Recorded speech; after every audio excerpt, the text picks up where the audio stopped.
But these boys are so big, when they come to you, you see their legs and they're like spread out, ready to land on something. They come to you like this. Which is absolutely terrifying. Hello everyone. My name is NK, or you can call me NKHD or whatever you want. Actually, my name's Nathan. I'm what would I say? A guy who's been on YouTube since about 2012, 11? Yes, 2011, when I was 13 years old, doing awful Gears of War and random, I don't know, like demos on the Xbox store back in 2011, 2012. Going all the way up to about 2016, 2017, where I stopped. I did it like full time for about a year. Didn't really go anywhere. Basically lost all of my, hard work I made at school, and my grades went to shit. But whatever, we're forgetting about that. I moved to Japan twice. This is the second time. First time as a student, as you might see on that channel, the older one, which was in NK, just NK. This one's NKHD. You see on the other channel, I moved to Japan the first time, to Yamaguchi as a student, and this time I'm living in Matsumoto as a full-time teacher. So there are many things I want to talk about this country. There people who make content about Japan, they're always like, oh yeah, Japan's so great. Or it's the other thing where they're like, oh, Japan, overworking, suicide rates, people aren't fucking, and stuff like that. It's always the same nonsense, either on one end of the scale or the other. But I'm here today to tell you both. We're fence sitting today, boys. We're fence sitting. We're going to sit here and talk about 5 things that I know other YouTubers haven't talked about in Japan. And like I said, I'm not going to do any of that stuff that everyone else does, about the work culture, or, things like, oh, did you know that the trains are really packed, or their trains are always on time, or shit. Nah, this is stuff that if you've heard before, I've not seen it from any YouTuber that I've watched. So anyway, today's video, we're talking about 5 things that I don't think anyone else has spoken about in Japan. Some things that you might not realize, and if you do realize, you put it in the comments, but there might be more than 5 things, so maybe I'll end up making it up for you. Without further ado, let's get into it.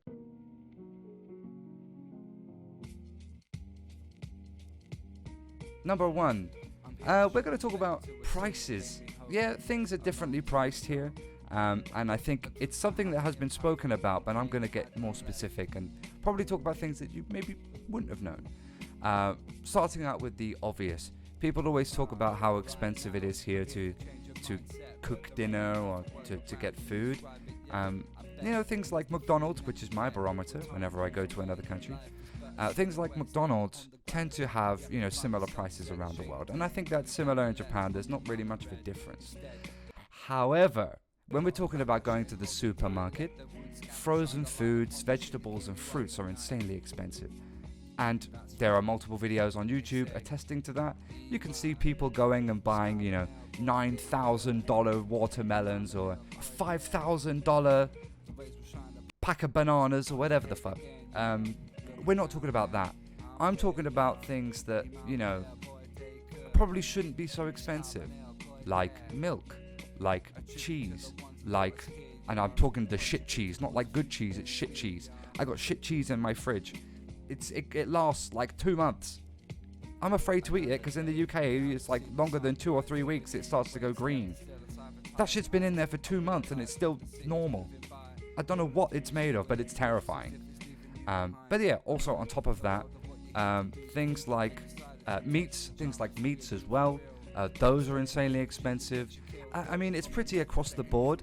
The only things that I would consider cheap are the things that probably aren't very good for you. For example, I always have these weird curry packets that I have where you just chuck them in the microwave or you boil them, and I know there's a lot of oils in there and preservatives and processed shit, stuff that's definitely not good for you.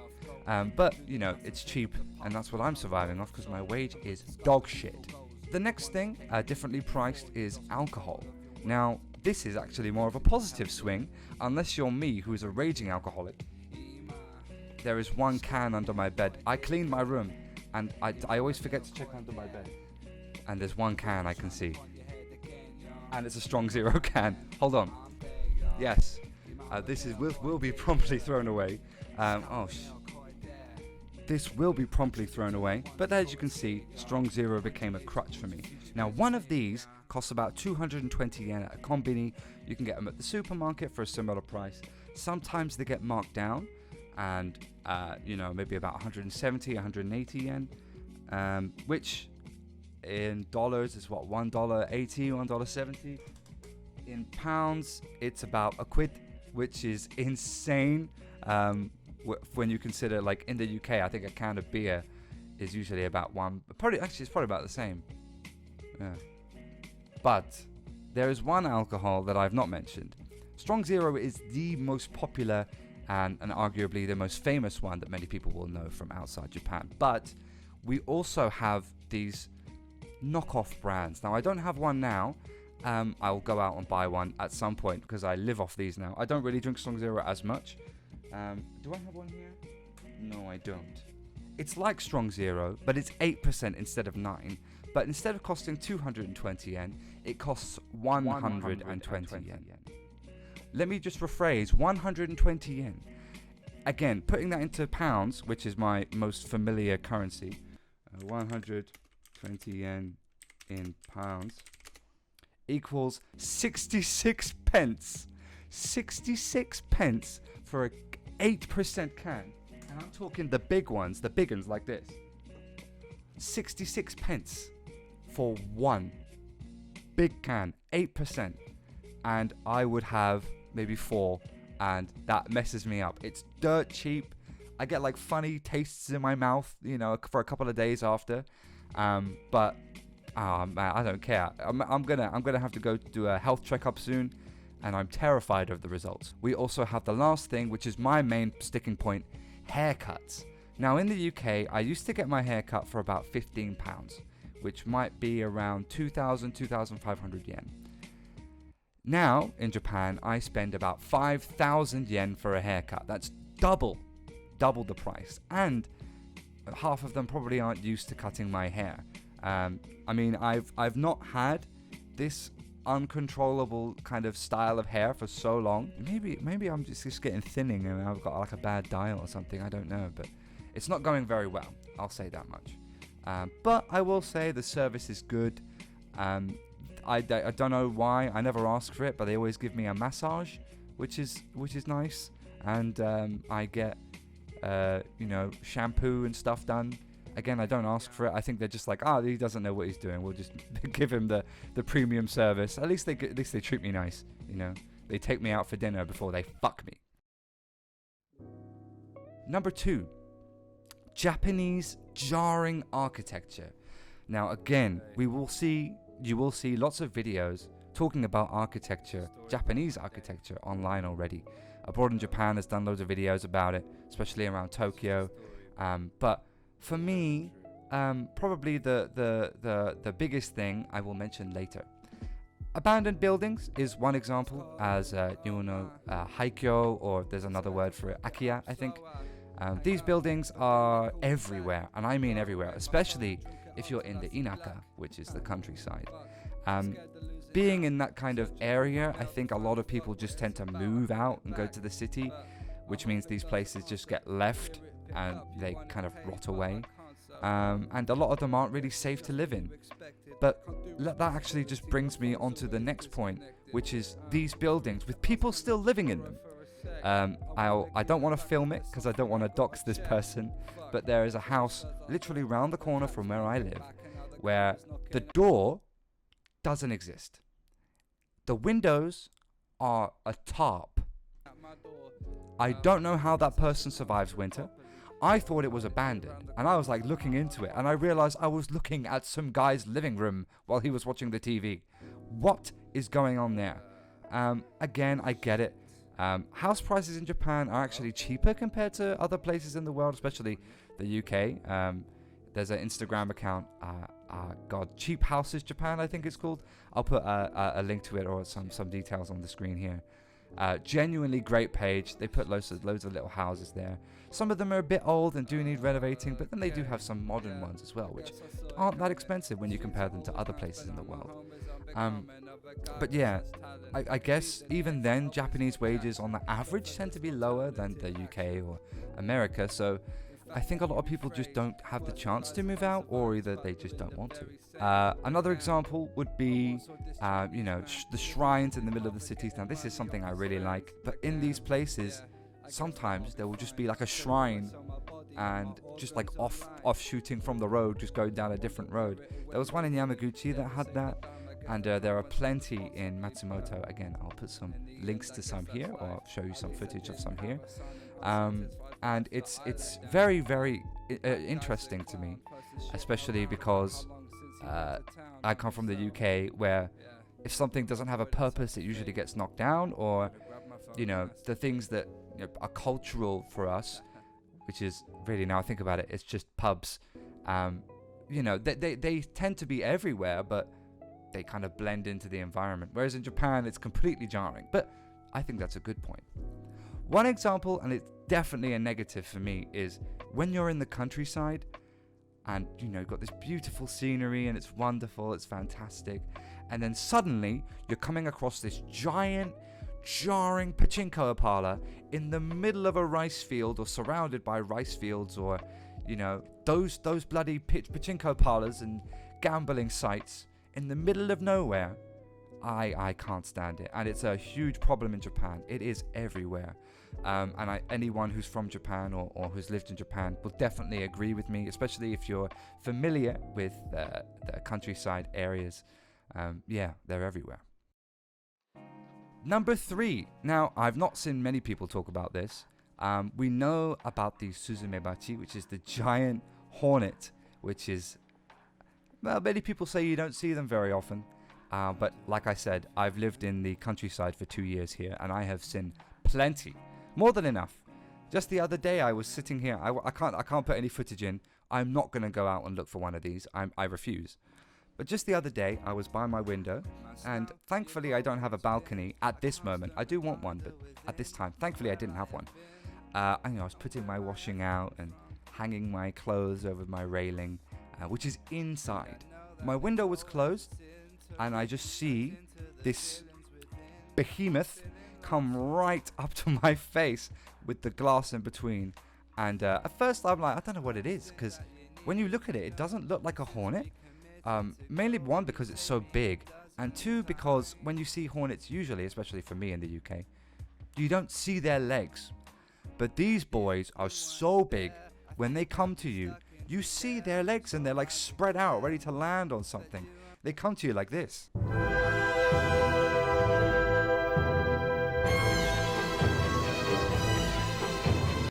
Which is absolutely terrifying, and I don't want to have to deal with that ever again. In fact, I've had more than enough situations. In Yamaguchi, I got chased by one on my bicycle, and I'd gotten off, and I literally threw my bicycle to the ground and sprinted. And then again here in Matsumoto, I've seen one fly by me. You can hear them from a mile off. You'll just hear like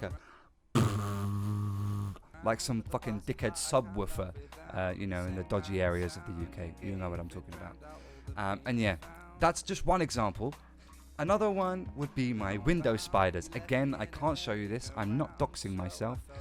Maybe I can put something in. Maybe I have some pictures where you can't really tell where I am. But my windows here, I have 2 windows, 2 massive windows. Both of them are inhabited by spiders, just on the outside. And they are kind of cute. I kind of like them. But I'm terrified of ever opening my window in case one of them comes in. Especially as, just a couple days ago, I didn't get a picture of it.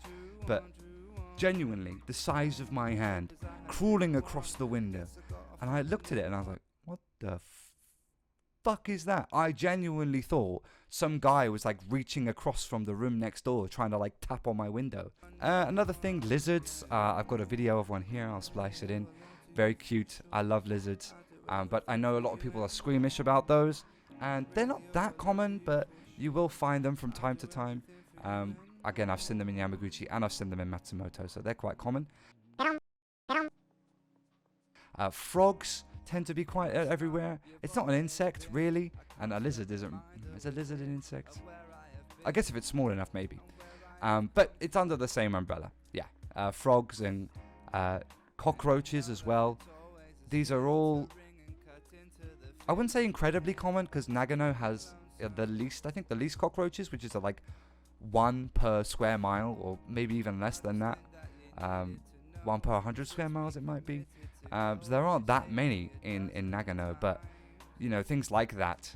Again, I have some footage of something, I think it's a cockroach, I'm not sure, which when I was going to get my bicycle, I stopped dead and took the long way around. There was another entrance where I have to go all the way to the end, come in and then walk all the way back, and I'd rather do that than walk past that fucking thing. I don't know what half of these insects are, and I've showed them to my workmates, and even one of my students who loves like insects and stuff, he was like, no, I don't know what that is. No, I have no idea. So yeah, if you're squeamish, be careful.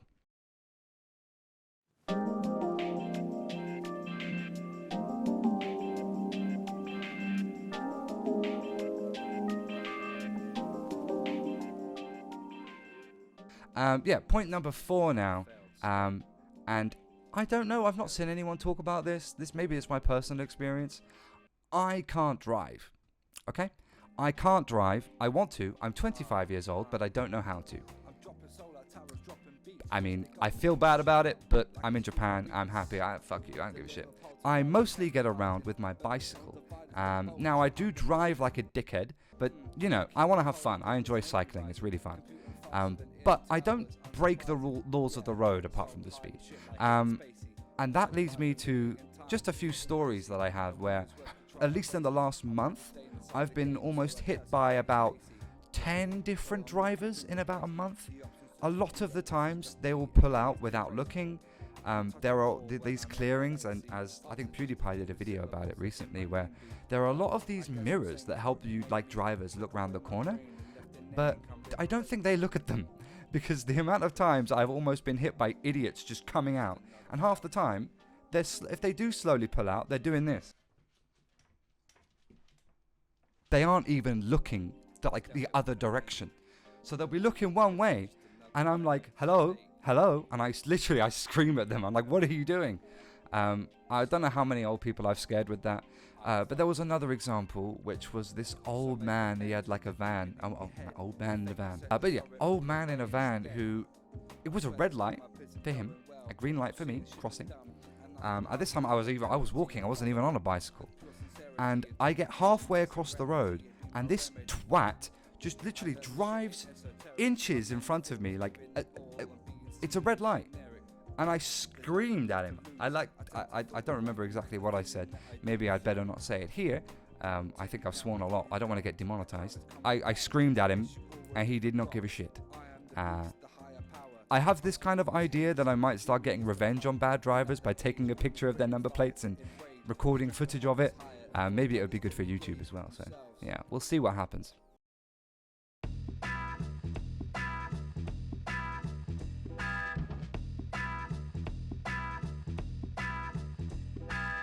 Next up, we do have a couple honorable mentions before the last one. Specifically, one that I think might be spoken about before, recycling. I think people do mention how bad the recycling is here. But Japan uses a lot of plastic, a lot of cans, as you've seen, and, you know, bottles. But you have to recycle them all separately. And in my area, we don't even have like dedicated areas or even days where they come and take certain parts of our recycling. So I'm stuck with like cans, for example. My area doesn't have a can recycling day. So I have to just hold on to them and find some way. My spare room, I'm going to again spare you from that.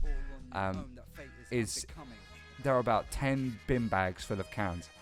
Thankfully I clean them, so it's not dirty. I'm just having to work through it slowly, taking them to different areas.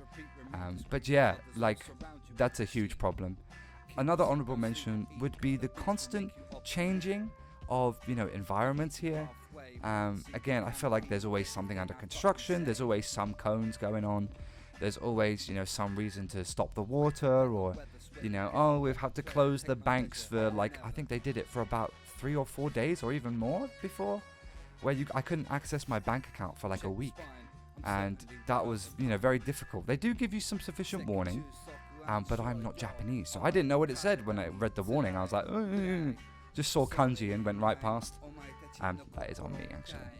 But yeah, so that brings me on to the last thing, and I am so sorry to say this, but konbini food is terrible for your body.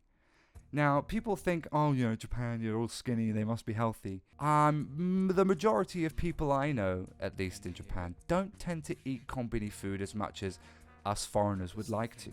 I'd like to imagine that we can anyway.